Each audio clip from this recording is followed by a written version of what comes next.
Boa tarde, eu me chamo Thiago Barros, sou professor de Penal e Processual Penal, pós-graduado pelo Complexo da Amas de Jesus com magistério. Também sou graduado pela Instituição Presbiteriana Mackenzie. Trabalhei durante anos no Tribunal de Ética da Ordem dos Advogados do Brasil, aqui de São Paulo, ou seja, também posso ser professor de ética. Esse vídeo eu vou dar uma aula rápida, uma rápida pincelada sobre um tema que é a base do direito penal, que é o crime. O crime já vem definido logo no início do que vem a ser a nossa legislação penal, que é a Lei de Introdução ao Código Penal, ao Direito Penal. Logo no artigo 1º é definido o crime. O que vem a ser crime? É toda infração que acaba tendo consequência uma punição, que pode ser uma detenção ou restritiva de direitos da pessoa, acumulado ou alternativa com a multa. Ou seja, todo fato que está descrito e tipificado, quando a pessoa vai de encontro e infringe, ou seja, ela tem uma postura de ação ou omissão não esperada pela sociedade, ela acaba tendo como consequência o quê? Ela tem como consequência uma punição, uma aplicação de pena. Então, isso vem a ser crime. São as situações descritas em códigos e leis.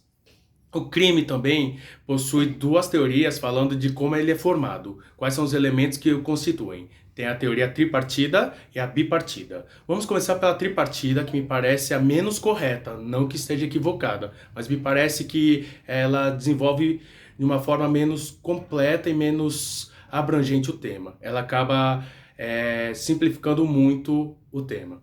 E vou explicar o porquê. A tripartida diz que um crime tem como elemento constituinte ser o fato típico, ou seja, descrito no nosso código, tem que ser antijurídico, ou seja, contra a nossa jurisdição, e tem que ter a culpabilidade, tem que ser culpável, ou seja, ter a quem culpar. Já a bipartida, essa é defendida pelo professor Nutt.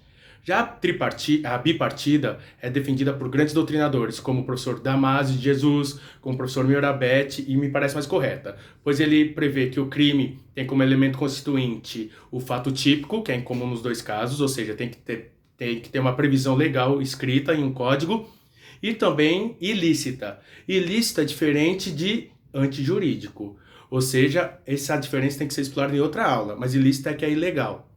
A culpabilidade, a culpa em si, seguindo essa teoria, serve apenas na hora de penalizar a pessoa, de definir qual a punição.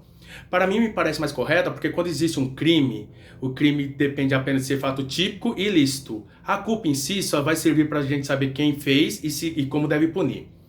Vamos desenvolver o conceito de culpa, pois esse é importante nas duas teorias, é importante para o direito penal em si. Por quê? Porque seja para poder penar, seja para existir o crime, há de se falar em culpa.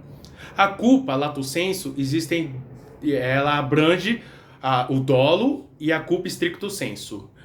Ambos estão previstos no artigo 18 do Código Penal. O artigo 18, no inciso 1º, diz que define crime doloso, que é quando a pessoa tem intenção de fazer o crime.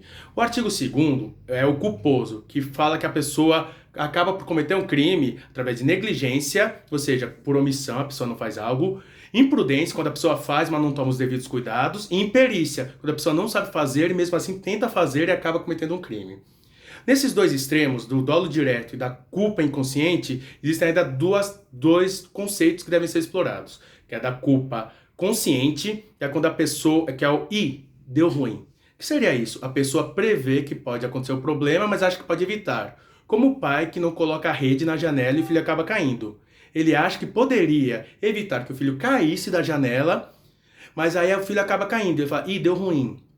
E tem o dolo eventual. O dolo eventual é quando a pessoa prevê a pessoa prevê o problema, prevê que pode acontecer a situação. É o dane-se, que seria o seguinte, quando a pessoa passa no sinal vermelho na Augusta, com a Paulista. Ela sabe que pode bater o carro ou atropelar alguém, mas mesmo assim ela assume esse risco. Então nós vimos aqui o conceito de crime, as duas teorias e o conceito de culpa. Sendo que a culpa, que é o mais importante, que foi o foco dessa aula, é a culpa inconsciente, imperícia, imprudência, negligência. A culpa consciente, que é o deu ruim. O dolo eventual, que é o dane-se. E o dolo direto, que é quando a pessoa faz o crime e faz porque quer. Bom, é isso a aula de hoje. Espero que a gente possa debater outros temas em próximas aulas. E tchau, tchau. Muito obrigado.